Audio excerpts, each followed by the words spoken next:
So let's remember this. Much of Bernie Sanders' agenda polls well. I already showed you that. So here's the leader of the DNC, the Democrats. Here's what he has to say. How do you lead with your, what do you lead with? Well, certainly we have to do a better job as a Democratic Party of messaging what we stand for. We have to make sure that we're out there everywhere talking about how we're the party of good job creation. We're the party of middle-class security. We're the party of inclusion. We believe our diversity is our greatest strength. And when we lead with these values, I believe we succeed. Hey, he's leading with his values, you guys.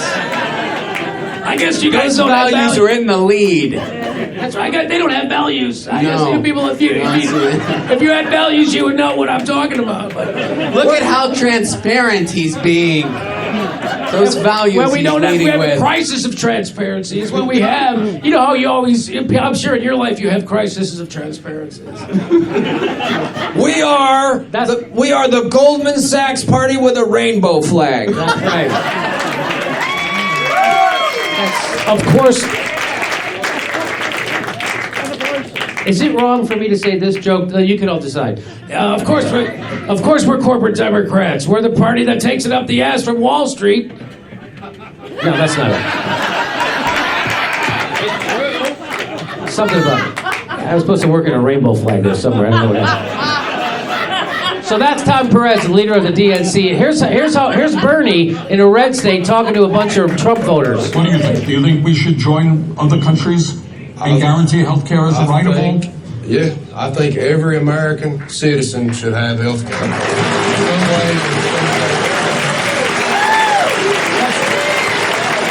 Oh my God, it's so complicated. It's such a fucking Rubik's Cube. How do you attract working class voters? I don't know, maybe offer them shit they need. I don't know. They don't need a shitty international trade deal? They don't need that? How am I going to get them to vote for me? Maybe I can make sure that I'll give a pipeline that doesn't help them. Maybe. No, maybe I'll promise to cut Social Security and Medicare and to chain it to CP. Fucking nerd. Anyway, here's some more. Here's some more Bernie Sanders not connecting. What it should be seen as is a huge tax break for the wealthiest people in this country. 200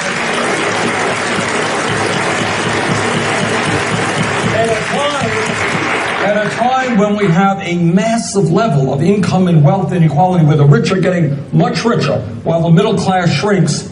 This legislation would provide, over a 10-year period, $275 billion in tax breaks to the top 2%. So when people tell you, oh, we don't have enough money to invest in McDowell County or rebuild our infrastructure nationally, but we do have $275 billion to give to the top 2% who are already doing phenomenally well, when they tell you they don't have the money, don't believe them.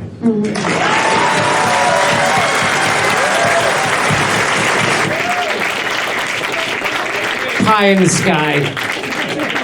Fucking fairy duster dreamer, this guy, huh? Yeah, the problem is the red state people will never vote for him because they'll call him a socialist. You see how much they hate a progressive agenda, and that's why it's bullshit, that 50-state strategy of going into red states and being just a little Republican. No, it didn't work. It didn't work for Allison Grimes, that's her name, right? In Kentucky against Mitch McConnell, when she couldn't even admit that she voted for Barack Obama. That's how a strong Democrat she was. You have to be a progressive. You have to offer people things that actually are going to help their lives, which is single-payer health care, which is free college for their kids, which is things we could afford with no problem. We're the richest country in the world. So that's what you got to do, but the Democrats aren't going to do it. They aren't going to offer $15 minimum wage. They're not going to offer single-payer health care. They're not going to offer to end the wars and put that money into infrastructure back here in America. They're not going to bring clean water. You know why they're not going to do that? Because their fucking donors have no interest in them doing that shit. And that's why we have to totally fundamentally change the Democratic Party. And if we don't, we have to have a third party that absorbs them in. Here's one more last picture of how Bernie doesn't connect with red state voters. You worked in the mines yourself, huh? Yes, I'm a retired UNWA miner, and I never dreamed that I'd get to thank you personally, myself, for the bill that you have co-sponsored and how the Senate Bill 175 First of all, Chris Hayes, that shirt's got to be worth $300, right? His shirt's $300. That tie is $450. Those glasses are $850. His haircut is $500. He's The working suit- hard. His sleeves are rolled up. His sleeves are Jimmy. rolled up. He's rolled up his breaking a 300. sweat. Right? That is cotton made from Somalian slaves. This is on their way not past- true, Jimmy. He's man of the people. Look at him with all the other people there. Just like them all. I just want you to know, Chris Hayes makes 30 grand a day. All right, here we go. Ready? You work the mines yourself, huh? Yes, I'm a Yeah, I get you, because I'm a fucking really rich guy in New York. So I. retired UNWA miner, and I never dreamed that I'd get to thank you personally myself for the bill that you have co-sponsored and how the Senate Bill 175, the Miners Protection Act, which I'm one of those miners that will lose.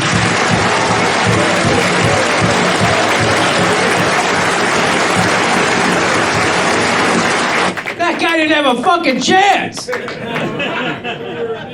So he tweeted out, Chris tweeted out, I found it really gratifying that on Monday night, 2.2 million people tuned in to listen to the people of McDowell County, West Virginia, tell their stories.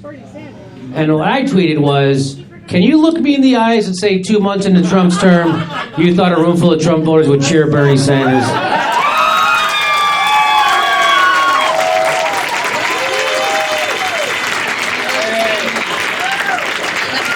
I'm just asking the question. I'm just asking the question.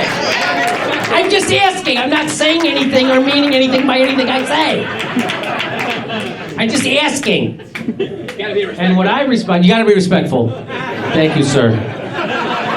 And what I said, to be clear, it's not more gratifying than the 30 grand a night I get paid to do that one show. But still, it's pretty gratifying. You got 30 grand to fucking fly and do that one show. That one show, you got 30 grand. Just so you know. Yeah, I know, right? It's enough to make you fucking quit our Navy in San Diego. Doctoring up all them big boats down in San Diego Harbor. That boat's got himself a bad cough, that boat. That boat's got a cyst. So then this guy says, since he covered it, I guess the stories must have been about how miserable Susan Sarandon has been.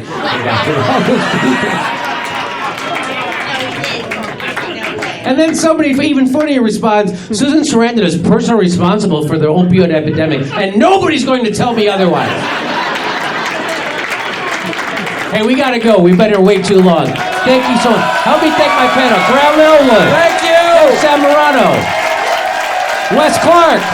Rob Pacone. I'm Jimmy Dore. Robert Yasamura. Everybody here at Flappers. Thank you, everybody. Thank you Jimmy for Dore, coming out. everybody. We'll see you next month. Good night, everybody.